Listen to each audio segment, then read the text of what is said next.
বাঙালির হাজার বছরের সংস্কৃতি উদযাপন যেন কেউ ধর্মীয় চর্চা হিসেবে না নেয় সে আহ্বান জানিয়েছেন বিএনপি স্থায়ী কমিটির সদস্য সালাউদ্দিন আহমেদ। বিকেলে রমনায় বর্ষবরণ অনুষ্ঠানে তিনি বলেন, দেশীয় সংস্কৃতিকে বিকৃত করতেই মঙ্গল শোভাযাত্রা নাম দিয়েছিল আওয়ামী লীগ। দেশীয় সংস্কৃতি চর্চার মাধ্যমে ভিনদেশি সংস্কৃতিকে বিদায় জানানোর আহ্বান জানান বিএনপির সিনিয়র এই নেতা। আরও জানাচ্ছেন মনিরুজ্জামান।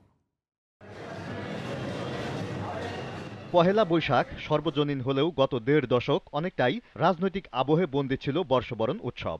ফলে সরকারে না থাকা দলগুলো ছিল আয়োজনের বাইরে। ৫ আগস্টের গণ অভ্যুত্থানের পর আবার সর্বজনীন রূপ পেয়েছে বাঙালির প্রাণের এই উৎসব। নতুন বছরকে বরণ করে নিতে রমনায় দিনব্যাপী নানা আয়োজন করে জাতীয়তাবাদী সামাজিক সাংস্কৃতিক সংস্থা জাসাস। এতে দেশীয় সঙ্গীত পরিবেশন করেন শিল্পীরা। বিকেলে প্রধান অতিথির বক্তব্যে বিএনপির স্থায়ী কমিটির সদস্য সালাউদ্দিন আহমেদ বলেন, সংস্কৃতিকে ধর্মের সাথে মেলানো যাবে না। এটিকে যেন ধর্মচর্চার পর্যায়ে কেউ না নিয়ে যায়। আমরা এই সমস্ত বাংলাদেশের মানুষ, সকল নাগরিক, সাংবিধানিকভাবে আমাদের মধ্যে কোনো ভেদাভেদ নাই।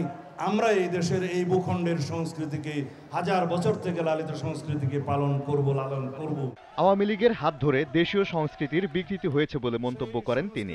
বৃহত্তর জনগোষ্ঠীর সংস্কৃতি, যে স্বাতন্ত্র সংস্কৃতি এবং ধর্মীয় মূল্যবোধের সংস্কৃতি, তাকে বিকৃত এবং বিস্মৃত করতেই মঙ্গল শোভাযাত্রার প্রচলন করেছিল 1996 সাল থেকে আওয়ামী লীগ।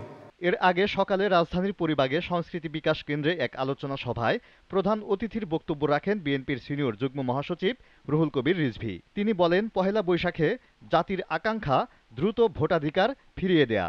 গণতন্ত্র ও ভোটাধিকার বাদ দিয়ে সরকার কিভাবে সংস্কারের চিন্তা করছে সেই প্রশ্ন করেন রিজভী আহমেদ। Moniruzzaman, GTV news, Dhaka.